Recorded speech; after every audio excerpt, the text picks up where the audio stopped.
estimada, avaliada preliminarmente, mas bem próxima da realidade. Contudo, ou seja, eu posso bater o martelo no dia que a diretoria homologar as tarifas, o processo tarifário da Hidropan, da RGE em junho.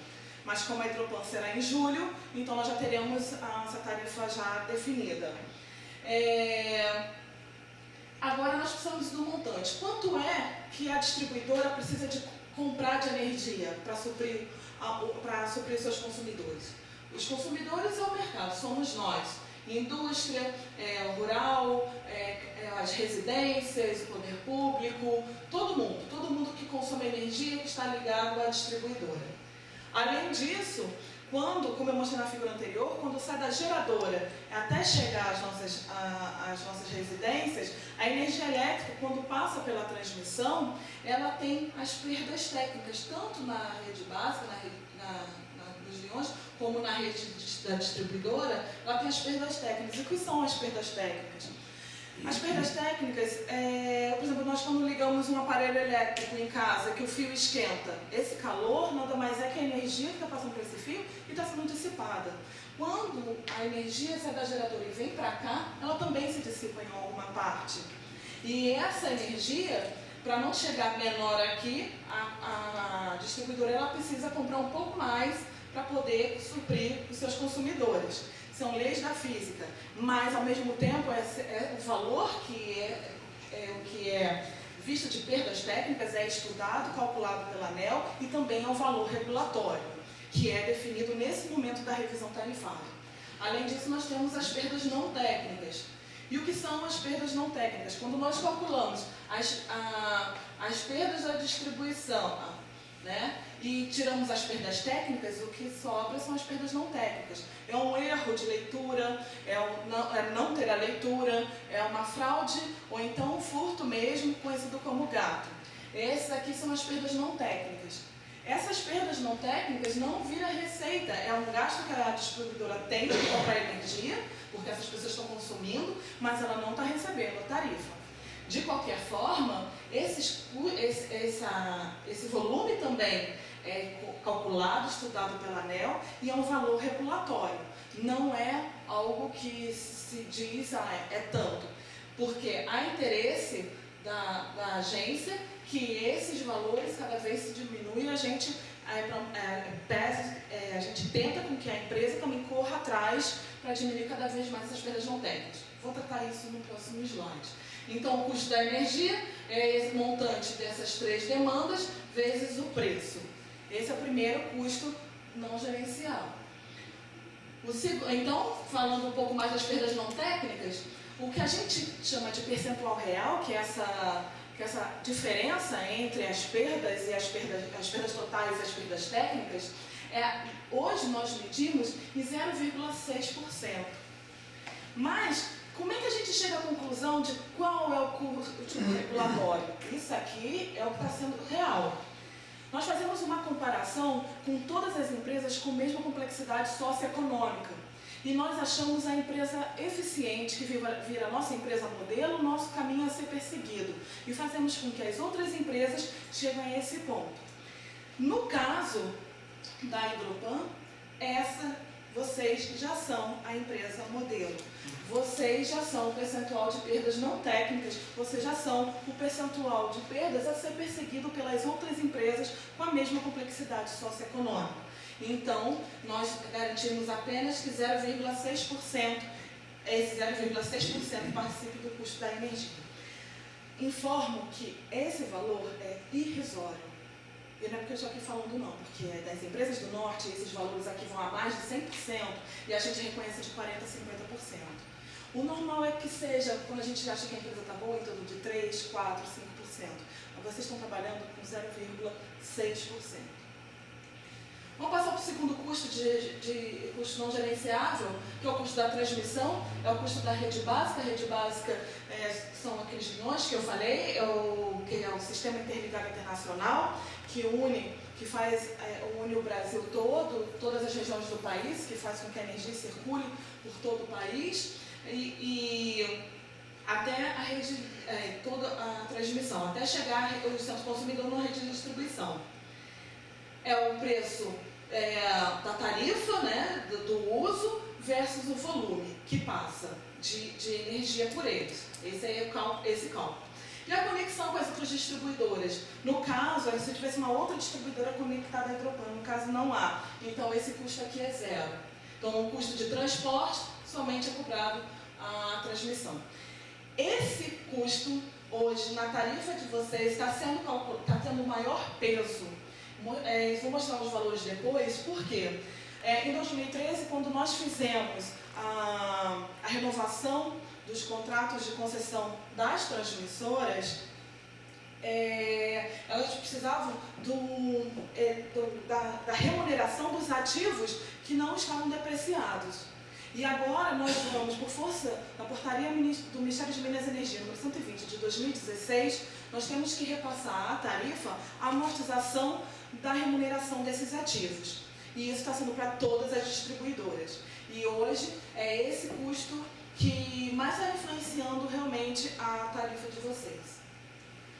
O outro custo, o último custo não gerencial, são dos encargos setoriais. Eles são destinados à promoção de políticas do governo federal e o principal deles é a CDE, que é a Desenvolvimento Energético. Ela tem como objetivo pagar os subsídios, a luz para todos, o desconto do aquicultor rural, da rural aquicultor, enfim, tarifa social, e foi responsável também pelo aumento da conta em 2015, porque ela foi que recebeu a grande conta do pagamento da compra de energia do custo mais caro. Agora passaremos aos custos da distribuição. Os custos da distribuição é o que paga, é o custo gerencial que a gente chamaria, mas é o custo por quê? É o custo da distribuidora. É o custo que ela tem, que ela está com a competência e eficiência gerencial para tratar de seus custos. O primeiro custo são os custos operacionais, que é o custo para ela se manter, como eu já disse antes, pagar seus funcionários, tratar a sua sede, operar os sistemas de telemarketing, as equipes de manutenção, a manutenção das suas redes, linhas de distribuição e subestações. Esses custos, também disse, são custos regulatórios. Vamos ver como é que a gente calcula isso.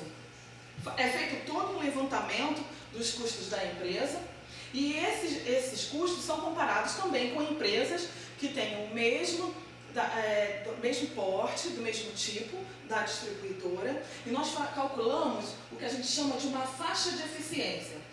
Nós temos um limite superior e inferior. E o custo, e a gente vê que a eficiência seria estar aqui dentro. Então, quando a empresa tem os custos operacionais dentro da faixa de eficiência, custo operacional na tarifa, quando o percentual dela na tarifa está dentro da faixa de eficiência, nós dizemos que nós aceitamos todos esses custos porque achamos esse custo operacional eficiente e ele vai integralmente para a tarifa. No caso da Hidropan, ele está acima do limite superior. Então, o custo operacional na tarifa está acima do limite superior. Então, o que nós fazemos? Nós calculamos uma trajetória de eficiência. Essa trajetória vai tirar percentualmente do custo da distribuição. Eu não falei que nos reajustes a gente vai fazer uma atualização pelo IPCA dos custos da distribuidora? Esses custos vão ser descontados a cada ano, durante os próximos anos, durante os 5 anos, em 2,04%. Esse valor é fixo e é o que a gente está calculando agora na revisão tarifária. Pode ser que mude um pouquinho até o fechamento, mas o cálculo está em torno disso agora, em 2,4%, até que, ao final do 5º ano, o custo operacional eficiente da Hidropan vai chegar no limite superior, ou seja, ele vai participar da faixa de eficiência. Nós vamos obrigar que a empresa se torne cada vez mais eficiente, descontando percentualmente da sua atualização anual. Além disso, os outros custos da distribuidora seriam os investimentos, como eu falei, a expansão do sistema elétrico, atendimento a novos consumidores, a modernização e atualização tecnológica. Bom, vamos tratar agora de mais alguns resultados dessa revisão tarifária. O efeito médio está em 9,10%, ou seja, a tarifa será, em média, acrescida em 9,10%, 9,1%. E como é que foram compostas, como é que chegamos a esse 9,1%? Os encargos setoriais caiu em relação às tarifas vigentes 1,93%, basicamente por causa da CDE, ela deu uma caidinha e aí a gente conseguiu chegar a esse valor negativo. Os custos de aquisição de energia, com o que a gente está calculando para a RGE, ele está em 1,37%. E o grande peso realmente está sendo o custo da transmissão, que está em 6,75%. Muito por causa da portaria do Ministério de Minas e Energia. Ok? Esses valores são os custos não gerenciais, eles são calculados e repassados todos os anos, independente se revisão ou reajuste tarifário. Certo? Agora, o que nós vemos com mais detalhe na revisão tarifária? Nós vemos a distribuição, que está em 1,13%. Aqui que estão os custos operacionais e aqui que estão os investimentos. Para vocês terem a ideia, em relação aos custos operacionais que estão na tarifa hoje, nós estamos ainda diminuindo em 4,38% o custo operacional. Já começamos de largada diminuindo em 4,38%. E ainda temos a componente da trajetória de eficiência que será descontada em 2,04% ao longo dos anos a cada ano. De forma que os custos se tornem cada vez mais eficientes. Além disso, então aqui nós temos os custos não gerenciais e o custo da distribuição. E surgiram, agora, e eu não havia dito para vocês até o momento, os componentes financeiros, que também estão compondo os 9,10%. O que são componentes financeiros? Hoje, quando eu faço a previsão dos custos não gerenciais, eu estou dizendo quanto que eu vou pagar de energia, quanto que eu vou pagar de transmissão e de encargos. Não necessariamente esses custos vão se cumprir, as tarifas sim, mas o mercado pode aumentar, pode diminuir, ou, enfim, pode acontecer muitas coisas variáveis ao longo dos 12 meses. Também agora eu estou vendo como foi realizada a previsão do último processo tarifário em 2016.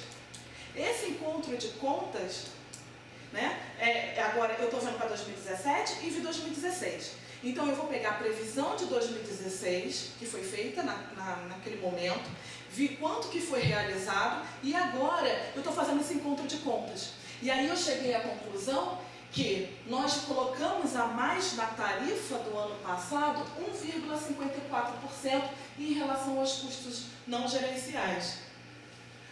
Não foi realizado, do que foi calculado e previsto, não foi realizado 1,54%. Então, é justo que agora nós tiramos da tarifa, devolvendo isso ao consumidor. Da mesma forma, por que tem o efeito da retirada? Como essa é uma conta anual, sempre do que eu previ contra o que realizado, o ano que vem, em 2018, eles vão fazer a conta de quanto que eu estou prevendo agora em 2017 e quanto que foi realizado. Ou seja, isso aqui some e chega um novo componente financeiro, sempre em cima dos custos não gerenciais. Dos custos não gerenciais. Então, e é isso que está acontecendo. Nós tínhamos tirado 3,32%. Então, quando a tarifa, ela tinha que ter sido a maior, 3,32%, nós tiramos 3,32%. Então, na verdade, teria que ter sido feito essa diferença aqui. Todo ano acontece isso, todo ano é feito esse encontro de contas. Na verdade, a composição do efeito médio do consumidor final, ele é a soma de todos esses custos.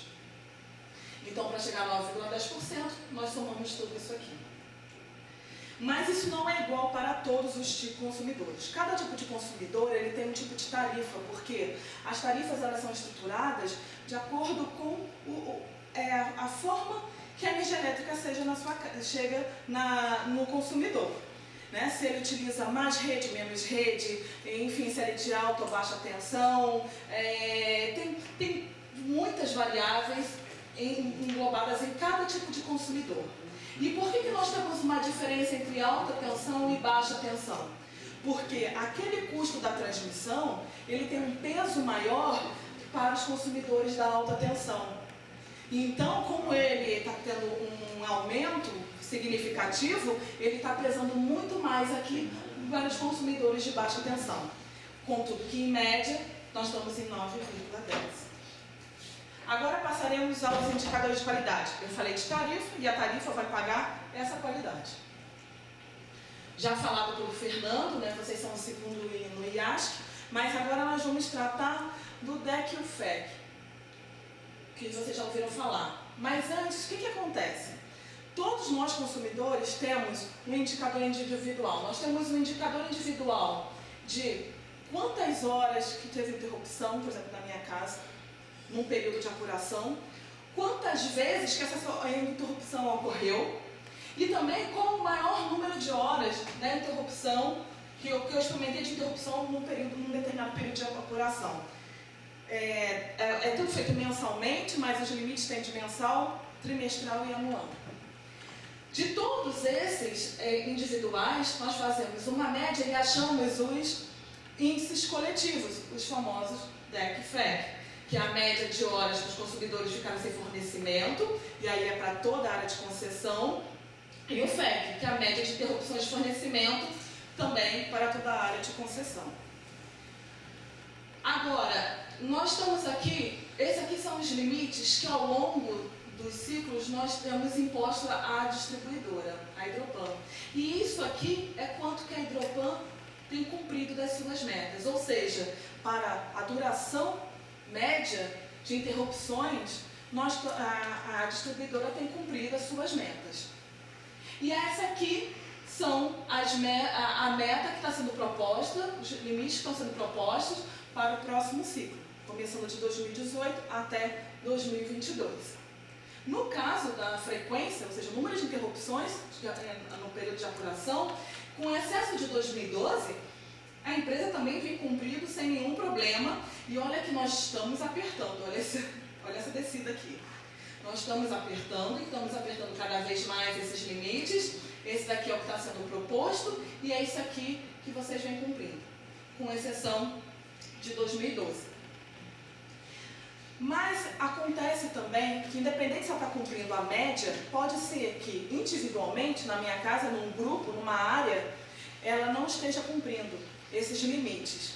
E o que acontece? Por força regulatória, quando não é cumprido esses limites, a distribuidora ela tem até 2 meses subsequentes ao período de apuração para devolver na conta de luz. Não é em multa, isso era antigamente, ficava uma briga administrativa e judicial muito grande, agora é direto na conta de luz, ao consumidor uma compensação por ela ter ultrapassado as metas dela de qualidade. Bom, normalmente nós vemos às vezes um valor muito pequeno, R$1, R$2, dependendo se for um consumidor como eu, um consumidor pequeno residencial. Mas para a concessionária, para todo o grupo de consumidores, realmente é um valor que a penaliza.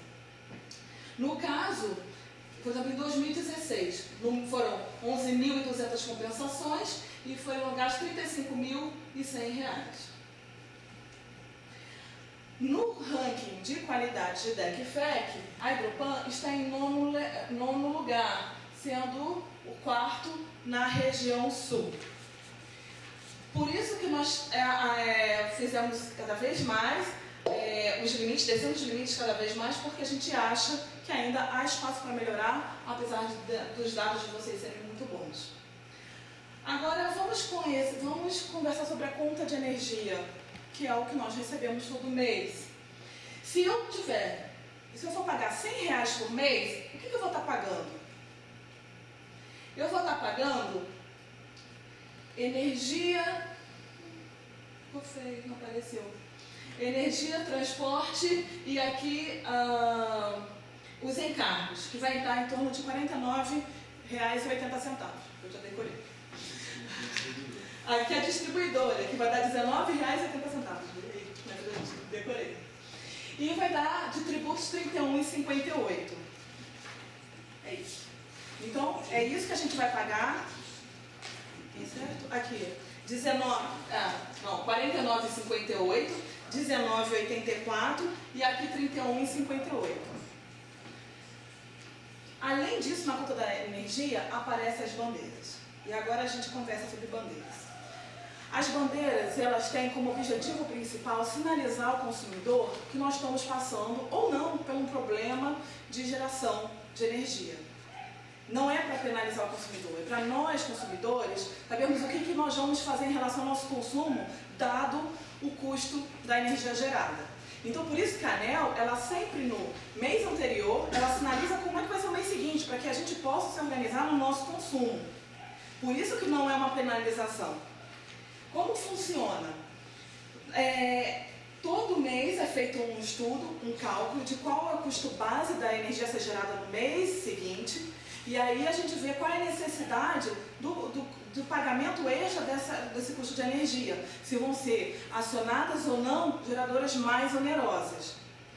Por quê? Para não acontecer como aconteceu em 2015, que tivemos que fazer uma revisão extraordinária e colocar tudo na tarifa de uma vez por toda, de uma vez só. Dessa forma, nós, dependendo do consumo de cada um e dependendo também de quanto que a gente vai precisar ou não para suprir essa demanda extra de energia, essa demanda do custo de energia, a gente aqui vai acionar dependendo das cores. E isso depende não do custo da energia da sua distribuidora. Isso é feito no Brasil todo, até porque o sistema é interligado, certo? É no Brasil todo. Quando aciona, como eu falei ontem, quando aciona vermelha para mim em Brasília, aciona para meus pais no Rio e aciona para vocês aqui também no Rio Grande do Sul da mesma forma. Agora vamos conhecer a conta. Bom, você já conhece, eu que passei a conhecer recentemente a conta de vocês, né? Está um pouquinho claro, mas vamos conhecer. Aqui nós temos a composição da tarifa. Quanto que vocês pagam de energia? Esses valores aqui não são os valores da revisão, é um exemplo só ilustrativo, ok? Aqui